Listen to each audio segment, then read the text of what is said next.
ಅಹಿಂಸೆ ಪರಮಧರ್ಮ. ಮಕ್ಕಳ ಮನಸ್ಸು ಮುಗ್ಧ. ಅಹಿಂಸೆಯ ಜೇನು ತುಂಬಿ ಅರಳಿಸಿದರೆ ಹೂ ಸುಂದರವಾಗಿ ಅರಳುವುದು. ಆದರೆ ಇಂದು ಎಲ್ಲಿ ನೋಡಿದರೂ ಹಿಂಸೆಯ ವೈಭವ. ಹಿಂಸೆಯ ಮನೋರಂಜನೆ ಕಾರ್ಯಕ್ರಮದ ಜೀವಾಳ. ಹಿಂಸೆಯನ್ನು ಪ್ರಚೋದಿಸುವ ಆಟಿಕೆಗಳು.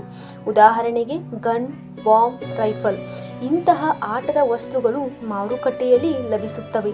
ಮಕ್ಕಳು ಅಂತಹ ಆಟಿಕೆಗಳನ್ನು ನೋಡಿದ ಕೂಡಲೇ ಆಕರ್ಷಿತರಾಗುತ್ತಾರೆ.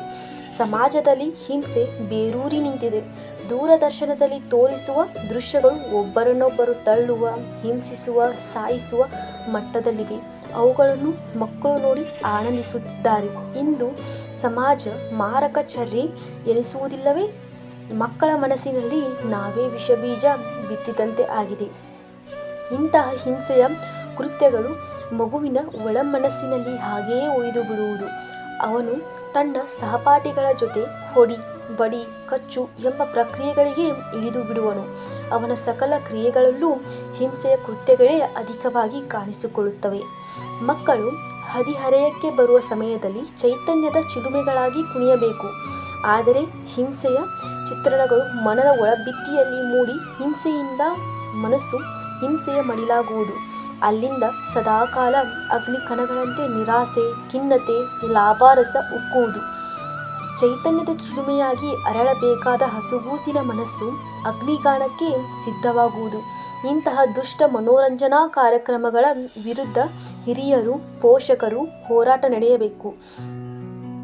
ಇಂತಹ ಚರ್ಚೆಗಳು ಸಮಾಜದ ಕಂಟಕರನ್ನು ಸೃಷ್ಟಿ ಮಾಡುತ್ತದೆ. ಹಿಂಸೆಯ ಕೃತ್ಯಗಳನ್ನು ಆನಂದಿಸುವ ಮನಸ್ಸು ಅಂತರಾಳದಲ್ಲಿ ಒತ್ತಡ, ನಿರಾಸೆಯ ಬೆಟ್ಟವನ್ನೇ ತನ್ನಲ್ಲಿ ಅಡಗಿಸಿಕೊಂಡಿರುತ್ತದೆ. ಪೋಷಕರು, ಹಿರಿಯರು, ಸಮಾಜ ಚಿಂತಕರು, ದಾರ್ಶನಿಕರು ಏನಾದರೂ ಮಾಡಲೇಬೇಕು.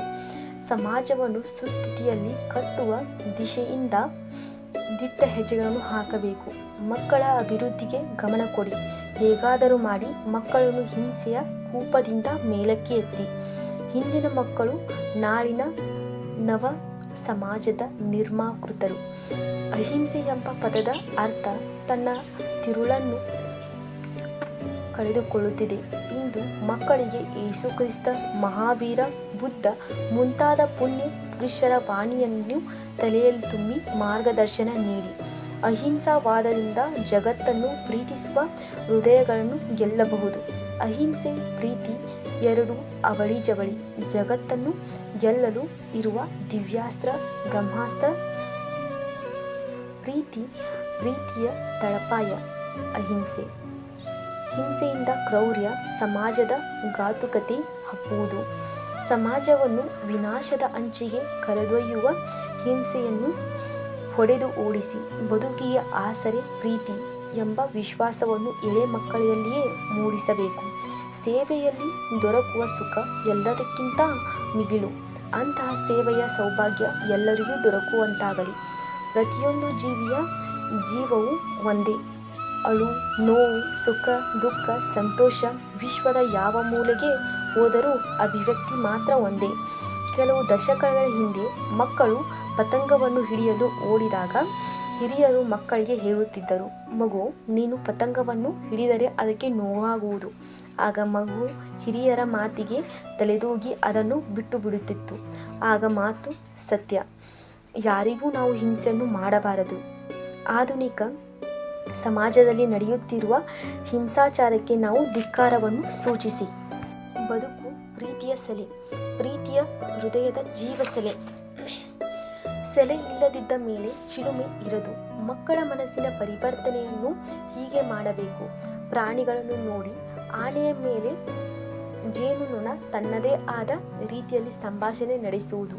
ಮನುಷ್ಯ ಮಾತ್ರ ಹಿಂಸೆಯ ಭಾಷೆಯನ್ನು ಆಯ್ಕೆ ಮಾಡಿಕೊಂಡು ಖಿನ್ನತೆಯ ಬಹುಮಾನವನ್ನು ಪಡೆದಿರುವನು. ಹಿಂದೆ ಹಿರಿಯರು ಹಲ್ಲಿಯನ್ನು ಕೊಂದರೆ ನಾವು ಮರುಜನ್ಮದಲ್ಲಿ ಹಲ್ಲಿಯಾಗಿ ಜನಿಸುವೆವು ಎಂದು ಹೇಳುತ್ತಿದ್ದರು. ಆಗ ಮಕ್ಕಳು ಹಲ್ಲಿಯಾಗುವೆವು ಎಂಬ ಭಯದಿಂದ ಜೀವಹತ್ಯೆಗೆ ದೂರವಾಗುತ್ತಿದ್ದರು. ಇಂದು ನಾವು ಒಂದು ಮರವನ್ನು ಕಡಿದರೆ 10 ಗಿಡಗಳನ್ನು ನೆಡುವ ಉದಾತ್ತತೆ ನಮ್ಮಲ್ಲಿ ಮೂಡಬೇಕು.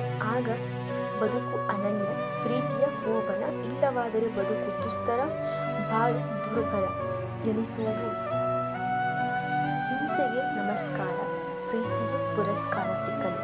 ಸಮಾಜದಲ್ಲಿ ಮುಗುಳ್ನಗೆ ಸಂತಸ ಹರಡಲಿ. ಯಾವುದಕ್ಕೂ ಕಾಲ ಮೀರಿಲ್ಲ. ಮೇಲೆ ಹೇಳಿರುವ ಮೌಲ್ಯಗಳು ಉದ್ಧರಿಸಲು ಅವಕಾಶಗಳು ಹೇರಳ. ಶಾಲೆಯ ಕೋಣೆಗಳಲ್ಲಿ ವರ್ಷಾನುಗಟ್ಟಲೆ ಲೆಕ್ಕವಿಲ್ಲದಷ್ಟು ಗಂಟೆಗಳನ್ನು ಕಾಲ ಕಳೆಯುತ್ತೇವೆ. ಆದರೆ ಸರಿಯಾದ ಪಾಠ ಮಾತ್ರ ನಡೆಸುತ್ತಿಲ್ಲ. ಶಿಕ್ಷಕರು ಈ ರೀತಿ ನಡೆದುಕೊಂಡರೆ ಮಕ್ಕಳ ಮನಸ್ಥಿತಿಯನ್ನು ನೆರಪಾಗಿ ತಿದ್ದುವವರು ಯಾರು?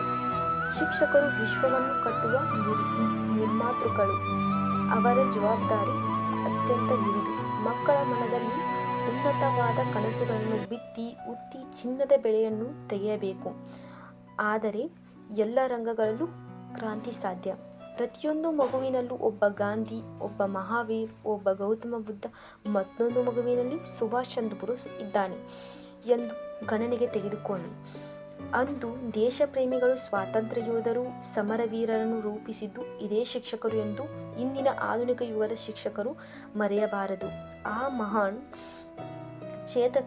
ಚೇತನಗಳಿಗೆ ಮನಸ್ಸು ಮಾಂಜಲಿ. ಶಿಕ್ಷಕರಗಳಲ್ಲಿ ರಂಜನೀಯವಾದ ಮನೋರಂಜನೆ ಕಥೆಗಳು, ದೇಶ ಪ್ರೇಮಗಳ ವಿವರಗಳು, ಅಹಿಂಸಾ ತರಬೇತಿಯನ್ನು ನಡೆಸಿ ದ್ವೇಷ ಎಂಬ ಭೂತವನ್ನು ವಿರುದ್ಧ ಹೋರಾಟ ನಡೆಸಬೇಕು. ಮಕ್ಕಳ ಮನಸ್ಸು ಹಸಿ ಮಣ್ಣಿನಂತೆ. ನಾವು ಯಾವ ಮೂರ್ತಿಯನ್ನು ನಿರ್ಮಾಣ ಮಾಡಿದರೆ ಅದೇ ಮೂರ್ತಿ ಭವಿಷ್ಯದಲ್ಲಿ ಗೋಚರವಾಗುತ್ತದೆ. ಆಗ ಹಿಂಸೆಯ ಮೇಲೆ ದ್ವೇಷ, ಮಾನವೀಯ ಮೌಲ್ಯಗಳಿಗೆ ಬೆಲೆ ದೊರಕುವುದು. ಪತಂಗದ ಕಥೆ ಮಕ್ಕಳಿಗೆ ಜೀವನದ ಮೌಲ್ಯವನ್ನು ಕಲಿಸಲಿ. ಮಕ್ಕಳು ಬೇರೆಯವರ ಮನಸ್ಸನ್ನು ಅರಿತು ಬಾಳುವ ಕಥೆಯನ್ನು ಕಲಿತರೆ ಬದುಕು ಸಾರ್ಥಕ. ಆಗ ಮಗುವಿನ ಮನಸ್ಸು ವಿಕಾಸ ಹೊಂದುವುದು. ತನ್ನ ಬಗ್ಗೆ ತಾನು ಯೋಚಿಸಿದಾಗ ಮನಸ್ಸು ಸಂಕುಚಿತವಾಗುವುದು. ತನ್ನಂತೆ ಪರರು ಎಂದು ಯೋಚಿಸಿದಾಗ ಮನಸ್ಸು ವಿಶಾಲವಾಗುವುದು. ವಿಶ್ವವು ಅಭಿವೃದ್ಧಿ ಪಥದ ಕಡೆಗೆ ಸಾಗುವುದು. ಎಂತಹ ಮಾತಲ್ಲವೇ? ಪ್ರತಿಯೊಂದು ತಂತು ಮನುಷ್ಯನ ಜೊತೆ ಸಂಭಾಷಣೆ ನಡೆಸುವುದು. ಮನಸ್ಸು ಎಂಬ ಕುದುರೆಗೆ ಲಗಾಮು ಮೆದುಳಿನ ಬಳಿ ಇರಬೇಕು. ಇಡೀ ವಿಶ್ವವು ನಗುವ ಚೇತನವಾಗಿ, ತಂಪು ಗಾಳಿ ಬೀಸುವ ತಾಣವಾಗಿ ಮಾರ್ಪಾಡು ಹೊಂದಬೇಕು. ಬಾಲ್ಯದಲ್ಲಿ ಮಕ್ಕಳು ತನ್ನ ವಸ್ತುಗಳಿಗೆ ಜೋತು ಬಿದ್ದು ತನ್ನದು ತನಗೆ ಬೇಕು ಎಂದ ಹಠ ಮಾಡುತ್ತೇವೆ. ಆಗ ಹಿರಿಯರು, ಪೋಷಕರು, ಶಿಕ್ಷಕರು ಹಂಚಿ ತಿನ್ನುವ ಗುಣವನ್ನು ರೂಢಿಸಬೇಕು. ಸ್ವಾರ್ಥದ ಭಾವನೆಯನ್ನು ಬಾಲ್ಯದಲ್ಲಿ ಚಿವುಟಿ ಹಾಕಬೇಕು. ಹಂಚಿ ತಿನ್ನುವ ಉದಾರತೆಗಿಂತ ಮಿಗಿಲಾದ ಯಾವ ಬೇರೆ ಗುಣವೂ ದೊಡ್ಡದಲ್ಲ. ಮುಗ್ಧ ಮಗುವಿನ ಕೈಗೆ ಒಂದು ಬುಟ್ಟಿ ಹಣ್ಣನ್ನು ನೀಡಿ ಎಲ್ಲ ಮಕ್ಕಳಿಗೂ ಹಂಚು ಎಂದರೆ ಅದು ಖುಷಿಯಿಂದ ಹಂಚುತ್ತದೆ. ಅಂತಹ ಅಭ್ಯಾಸಗಳನ್ನು ಎಳೆಯ ಮಕ್ಕಳು ಇರುವಾಗಲೇ ಮೂಡಿಸಿ. ಹಂಚಿ ತಿನ್ನುವ ಪ್ರೀತಿ ಅದೇ ಧರ್ಮ. ಮಾನವೀಯತೆಗಿಂತ ಮಿಗಿಲಾದ ಧರ್ಮ ವಿಶ್ವದ ಯಾವ ಮೂಲೆಯಲ್ಲಿಯೂ ಇಲ್ಲ. ಮನುಷ್ಯ ಬದುಕಲು ಬೇಕಾಗಿರುವುದು ಪ್ರೀತಿ. ಮನುಷ್ಯ ಮಾತ್ರ ಪ್ರೀತಿಯನ್ನು ಹಂಚಬಲ್ಲ, ಕೊಡಬಲ್ಲ. ಮನುಷ್ಯ ದೈವತ್ವ ಪಕ್ಕದಲ್ಲೇ ಆಸೀನನಾಗಬಹುದು. ಮನುಷ್ಯಗಿಂತ ಮಿಗಿಲಾಗುವುದು ಬೇರೆ ಯಾವುದೂ ಇಲ್ಲ. ಧನ್ಯವಾದಗಳು.